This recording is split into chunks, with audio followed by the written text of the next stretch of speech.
কষ্টে ছুটি পাই। আপনার যতই ছুটি পাওনা থাক না কেন, যে কোনো সময় আপনি আসবেন আর আমার কাছে দিনের পর দিন ছুটি চাবেন, আমি সেটা অ্যালাউ করতে পারবো না।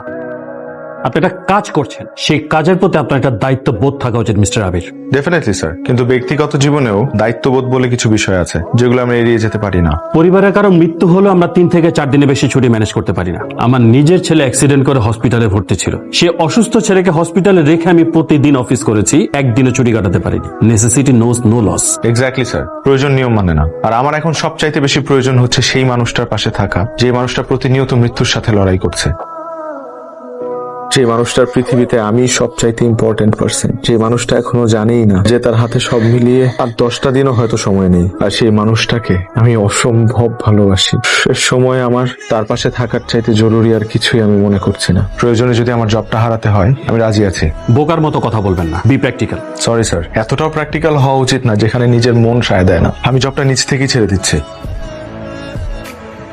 মিস্টার আবির, দেখুন পেশেন্ট এখন একদম লাস্ট স্টেজে চলে এসছে, তবে হ্যাঁ, উনাকে একেবারেই বুঝতে দেওয়া উচিত হবে না উনার কন্ডিশনটা। উনি এখন মেন্টালি যত স্ট্রং থাকতে পারবেন, তত বেশি দিন সার্ভাইভ করতে পারবেন।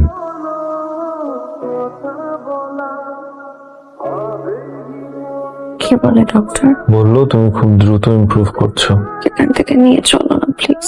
নিয়ে যাবো। তুমি সুস্থ হয়ে যাও, আমি নিয়ে যাবো তোমাকে এখান থেকে। আমার একটু বের হতে হবে, আমি আসছি।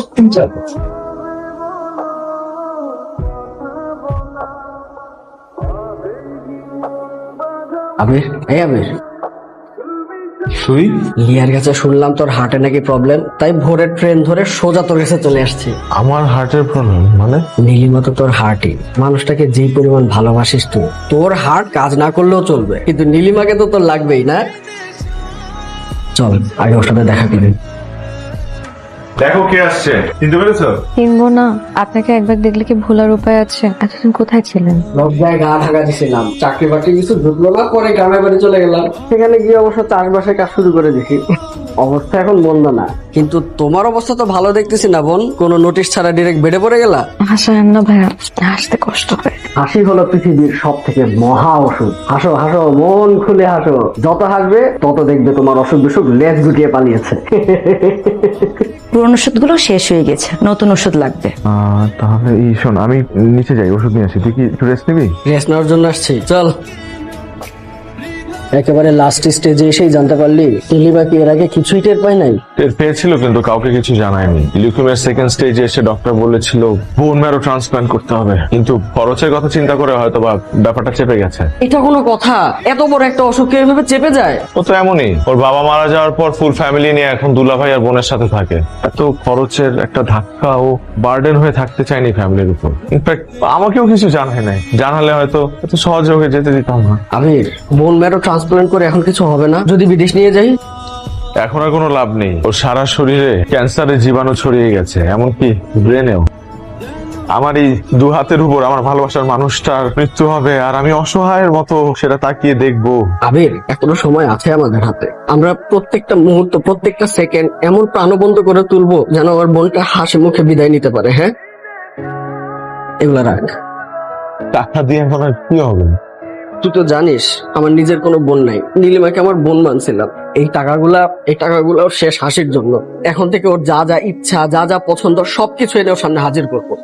আবির, ওর উইশ বুকটা কোথায় রে? আছে এখনো? আচ্ছা, হয়তো ওর সাথে। চল, সময় নষ্ট করা যাবে না।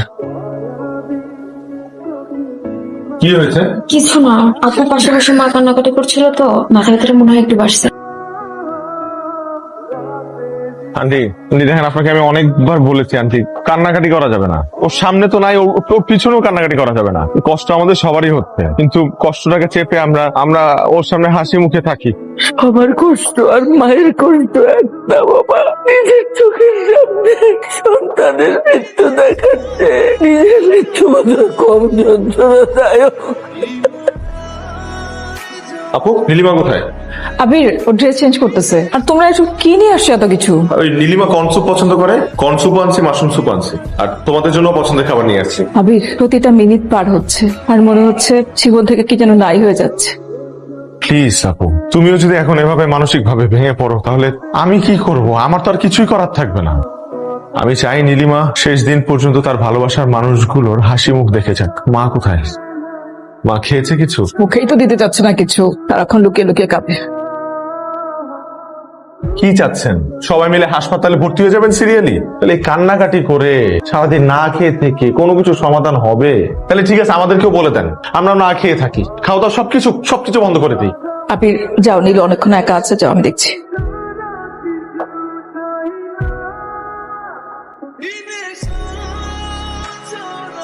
বাহ, আপনি দেখি একদিনে অর্ধেকের বেশি সুস্থ হয়ে গেছেন। আমাকে সত্যি করে একটা কথা বলবেন? ডক্টরদের কাজ সত্য নিয়ে। আমাকে কি সারিয়ে তোলা সম্ভব ডক্টর? আমি আবিরকে ছেড়ে, আমার ফ্যামিলিকে ছেড়ে কোথাও যেতে চাই না। আবির আর আমি ছাড়া কেউ নেই। দেখুন নীলিমা, আবির সাহেব যে আপনাকে কতটা ভালোবাসে তা আমরা এখন বুঝতে পারি। এখন আমার কথা হচ্ছে, আপনি মেন্টালি যতটা স্ট্রং থাকতে পারবেন তত দ্রুত ফিজিক্যালি রিকভার করবেন। আপনি সত্যি বলছেন? বিশ্বাসটা নিজের উপর রাখুন। কি কিউট না বিষয়টা? মোটেও না, প্রেমিক প্রেমিকা প্রেম করে বিয়ে করেছে, এটা তো খুবই কমন ঘটনা। আরে বাবা, কি উদ্দেশ্যে করেছে এবং কোথায় গিয়ে করেছে সেটা দেখতে তো।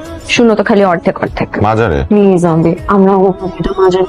কি মনে করো তুমি? সবকিছু ছেলে খেলা, আবেগে বিবেক হারিও না। আমি বিবেক হারাচ্ছি না বাবা, উল্টো আমি বিবেকের কথাই বলছি। আমি চাই একজন মৃত্যু পথযাত্রী মানুষ তার ভালোবাসার সর্বোচ্চ সম্মানটুকু পাক। Don't behave like a teenager. বাস্তবতায় ফিরো। ঘটনা ঘটে গেলেই তো বাস্তব হয়ে ওঠে। আর আমি নীলিমাকে বিয়েটা করছি। This is my final decision, আর আমি আমার ডিসিশনটা জানাতে আসছিলাম। আবির, তুই তোর বাবাকে ডিসিশন জানাতে এসেছিস, পারমিশন নিতে আসিসনি? দেখো, ভালোবাসাটাকে আমি অন্যায়ের চোখে দেখছি না, কিন্তু তাই বলে যে মেয়েটা 2 দিন পরে পৃথিবীতেই থাকবে না, সেই মেয়েকে বিয়ে করার সিদ্ধান্ত নেওয়াটা অন্যায়, নিজের সাথে অন্যায়। ফ্যামিলির দায়িত্ববোধের কথা নাই, বাদই দিলাম। আমি জেনে বুঝে বিয়ে করার সিদ্ধান্তটা নিয়েছি। তাহলে কি সারা জীবন একা